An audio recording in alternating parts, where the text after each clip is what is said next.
Hai, Assalamualaikum warahmatullahi wabarakatuh. Jumpa kembali dengan saya Abdullah Rafiun di Abdullah Rafiun Channel. Pada kali ini saya akan coba memberikan sedikit tutorial bagaimana mengisi pengelolaan kinerja guru di platform Merdeka Mengajar yang berguna sebagai SKP yang sudah diwajibkan kepada seluruh guru dan kepala sekolah di tahun 2024 ini. Namun sebelum masuk ke sana, saya coba memberikan sedikit tips bantuan bagaimana tampilan Merdeka Mengajar ya di Android. Ini sudah ada, saya sudah menginstal Merdeka Mengajarnya di Android saya coba buka, klik. Nah, awalnya ya, jadi untuk masuk ke sini kita harus login dulu terlebih dahulu dengan menggunakan akun Belajar ID. Jadi untuk Bapak Ibu sekalian, pastikan sudah punya akun Belajar ID yang bisa didapatkan dari operator sekolah masing-masing. Nah, setelah login maka akan muncul tampilan seperti ini. Nah, sebelumnya tampilan di Android saya ini tidak memuat menu ini, pengelolaan kinerja ini ya. Ini disebabkan karena apa? Karena versi Merdeka Mengajar yang saya gunakan di Android saya ini adalah versi jadulnya, karena saya sudah menginstalnya ini di akhir tahun 2022 kemarin. Jadi bagi yang Bapak Ibu guru yang masih menggunakan versi lama, cara melihat versi lamanya, lihat di klik di pojok bawah kanan itu di akun, maka akan muncul versi Merdeka Belajar ya, atau Merdeka Mengajar yang digunakan. Ini versi yang saya gunakan sekarang itu adalah versi 1.48.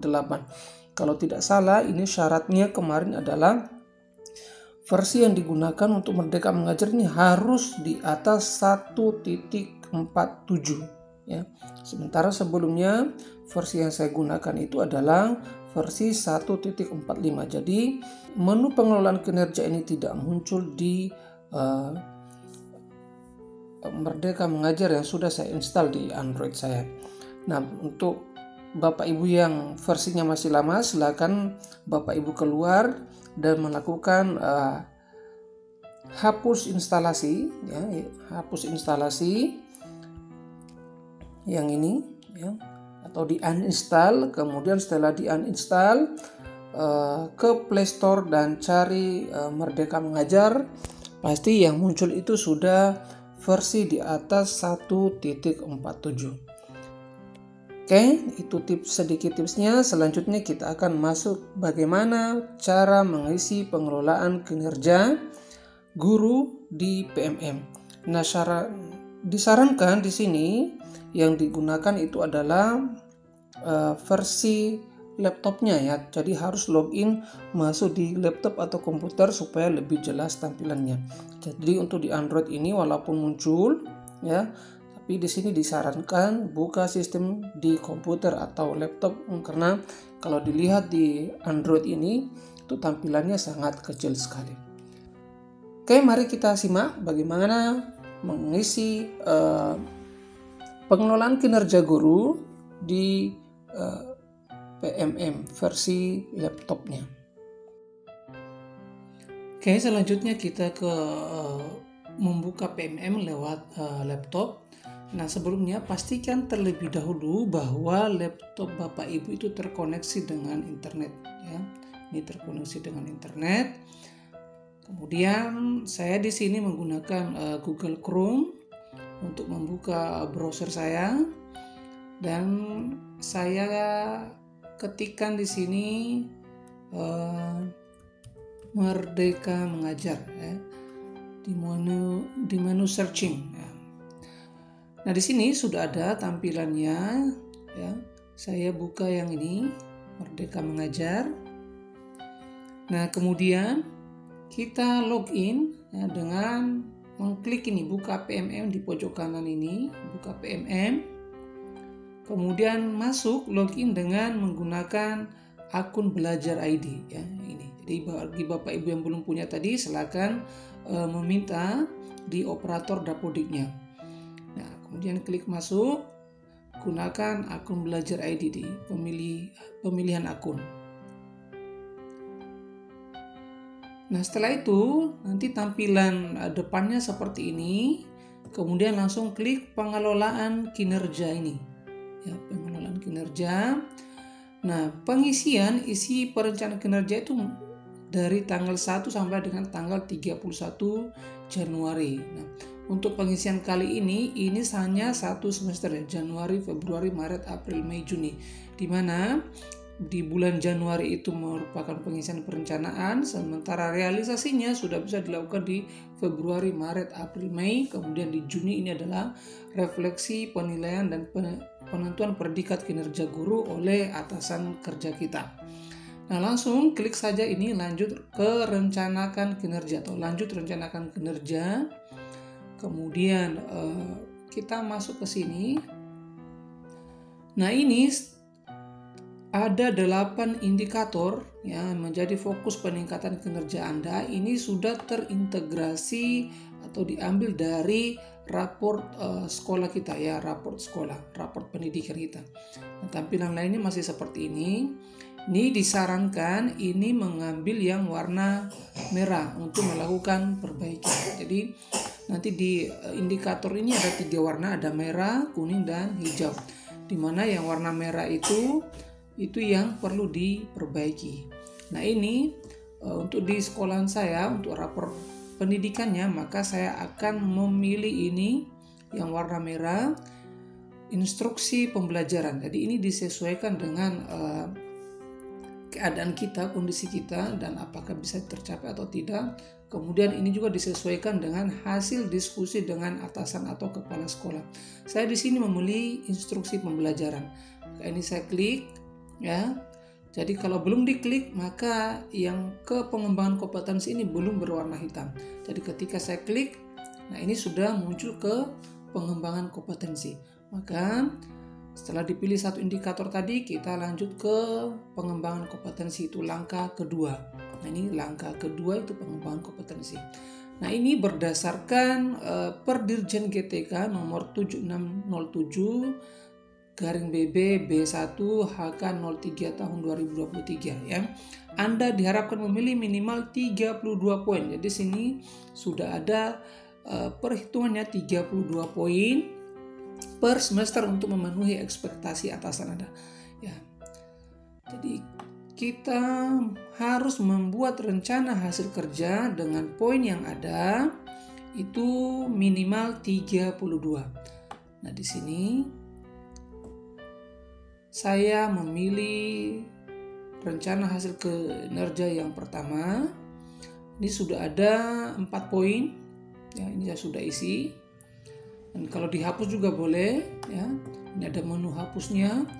Ini per semester ya, target waktunya per semester. Satu kegiatan, bukti dukunya hanya berupa sertifikat.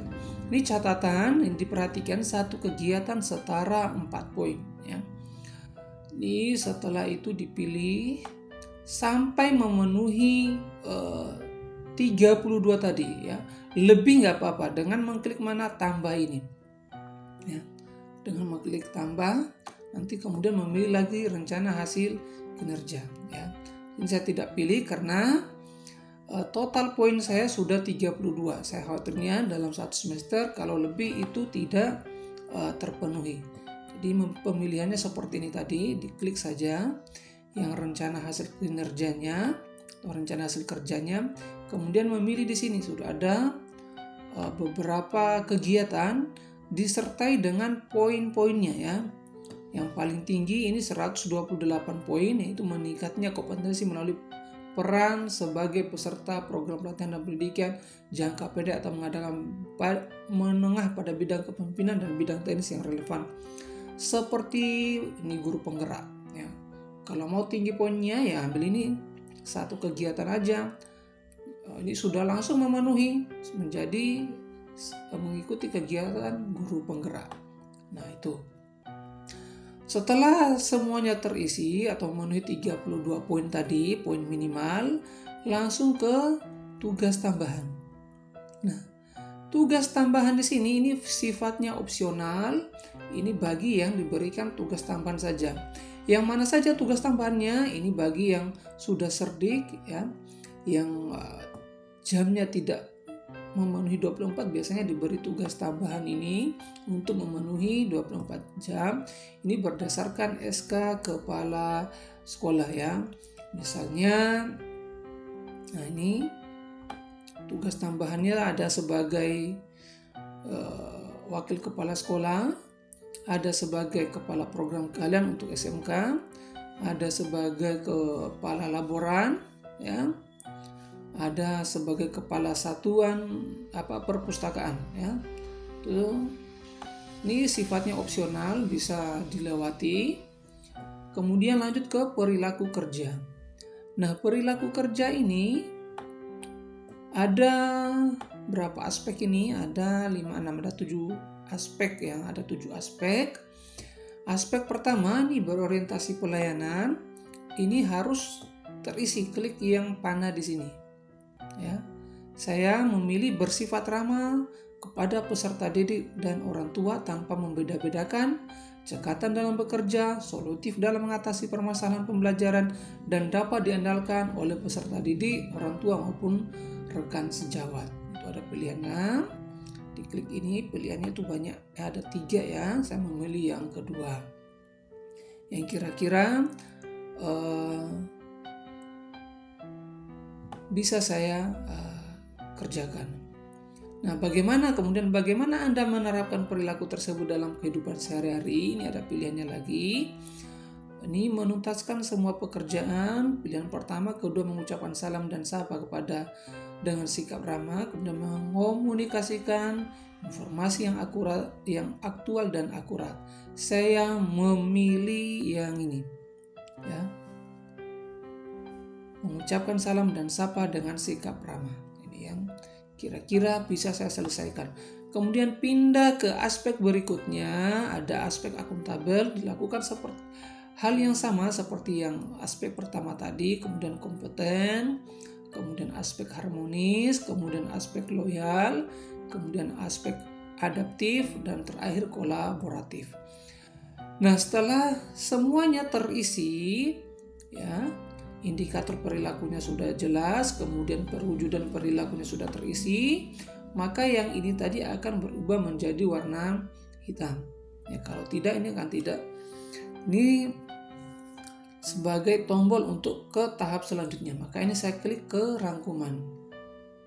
Nah, rangkumannya ini sudah jelas. Ini rangkuman itu langkah terakhir, langkah kelima.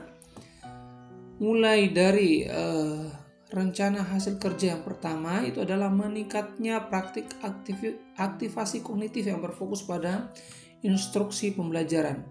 Guru akan mengisi formulir diskusi persiapan, formulir diskusi tindak lanjut, dan formulir refleksi tindak lanjut.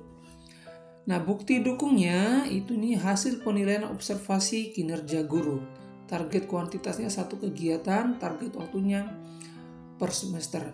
Di sini pun sudah dilengkapi dengan panduan yang akan dilakukan, bisa dicek di sini ya, cek panduannya. Jadi ini sangat membantu sekali ya. Ini sudah ada panduannya, sudah di sini semua dibaca panduannya.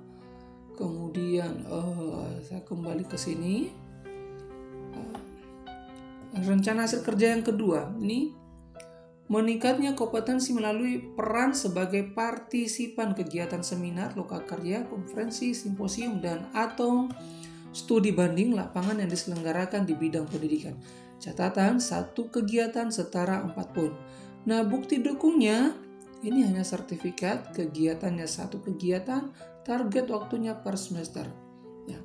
Seterusnya ini sifatnya rangkuman berdasarkan yang sudah kita isi tadi ya, di langkah kedua dan seterusnya ya.